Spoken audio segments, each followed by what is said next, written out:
चतुर्थ स्कंध अध्याय 19. पृथूंचे अश्वमेध यज्ञ. मैत्रेय म्हणतात, मनुच्या ब्रह्मावर्त क्षेत्रामध्ये जेथे सरस्वती नदी पूर्वाभिमुखी होऊन वाहते, तेथे राजा पृथूने 100 अश्वमेध यज्ञांची दीक्षा घेतली. हे पाहून भगवान इंद्रांना वाटले की या यज्ञामुळे पृथू माझ्याहून वरचढ होतील, म्हणून त्यांना त्यांचा यज्ञ महोत्सव सहन झाला नाही.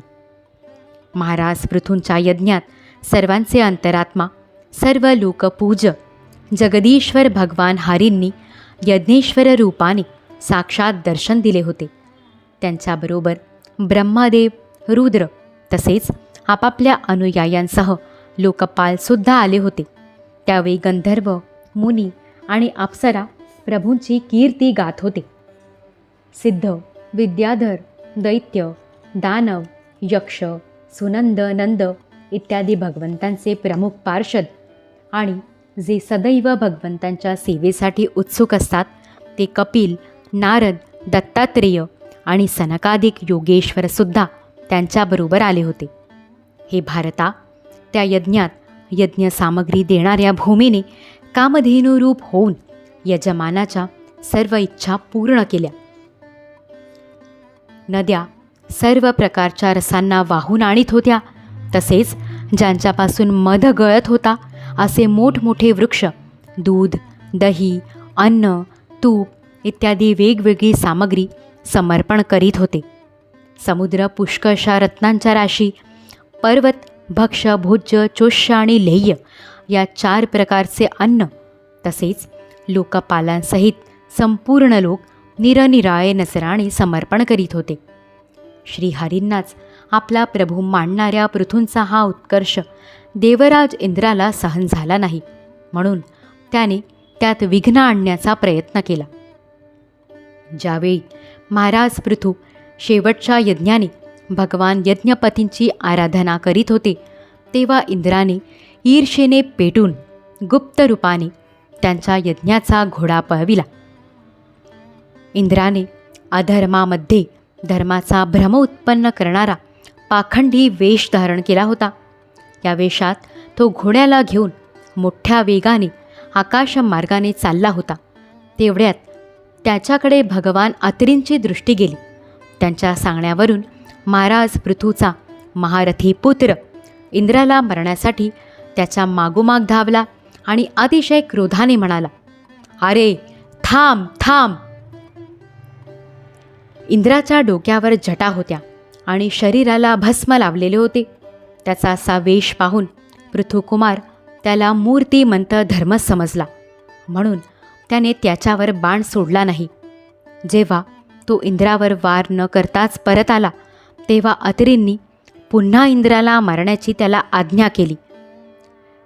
"वत्सा, या देवाधम इंद्राने तुमच्या यज्ञामध्ये विघ्न आणले आहे. तू याला ठार कर."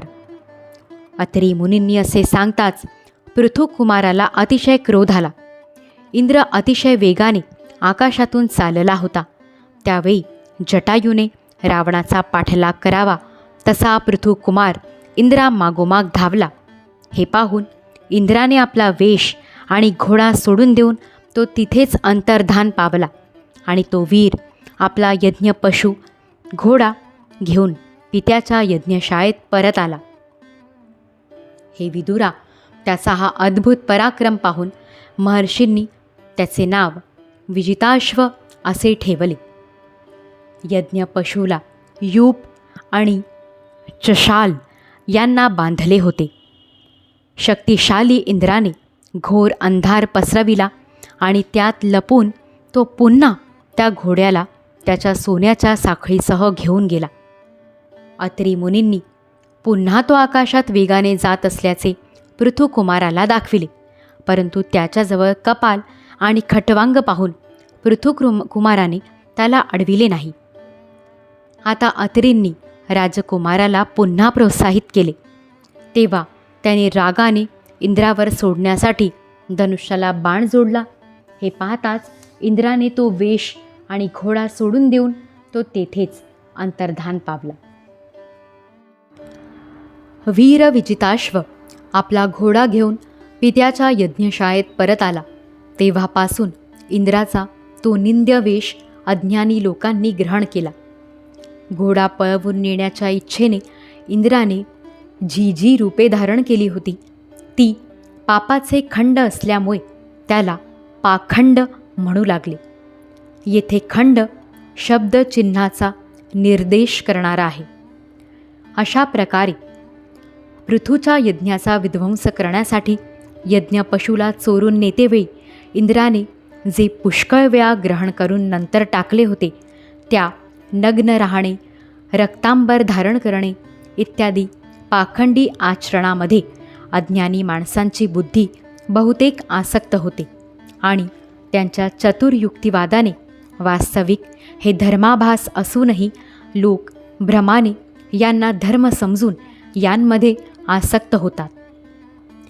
इंद्राच्या या वाकड्या चालीचा अंदाज आल्यावर परमपराक्रमी महाराज पृथूंना फार क्रोध आला.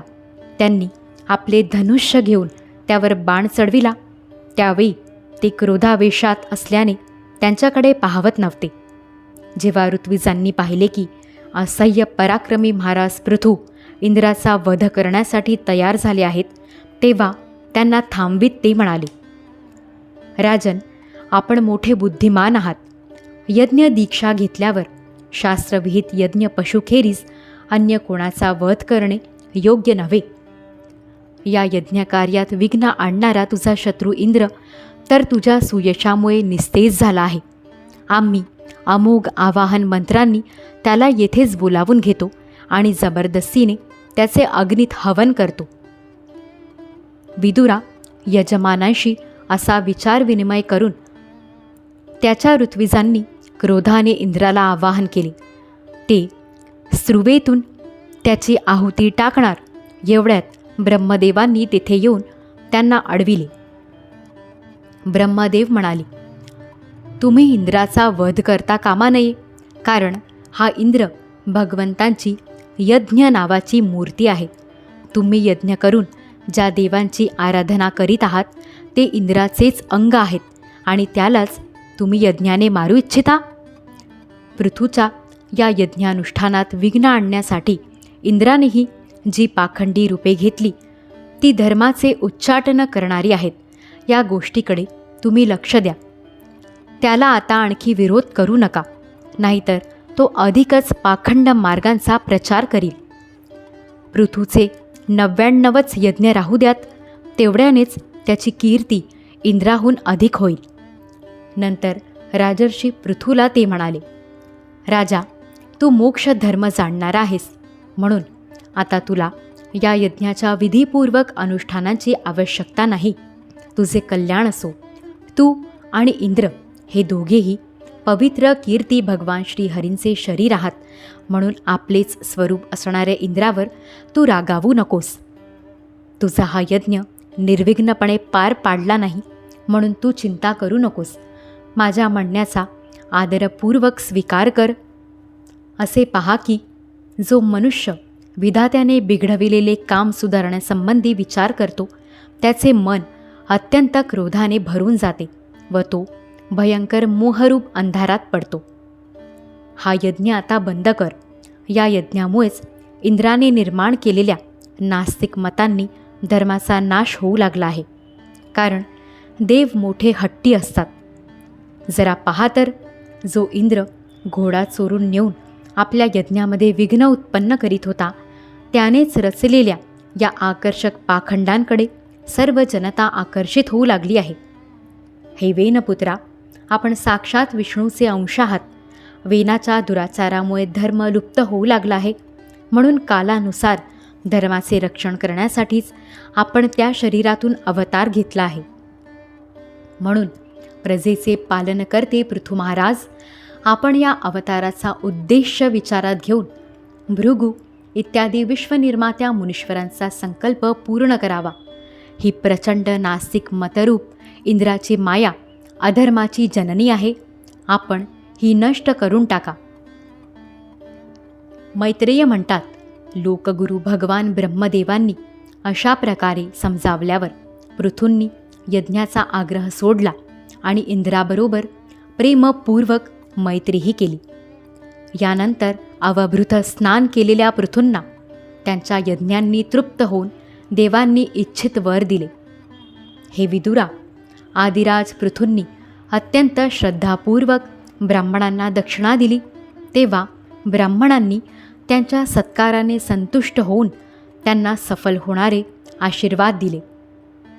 ते म्हणाले, महाबाहो, आपण ज्यांना आमंत्रण दिले ते पितर, देव, ऋषी आणि मनुष्य सर्वच आले होते. त्या सर्वांचा आपण दान मान देऊन सत्कार केला. अध्याय 19 समाप्त. श्री सद्गुरु चरणारविंदार्पितमस्तु.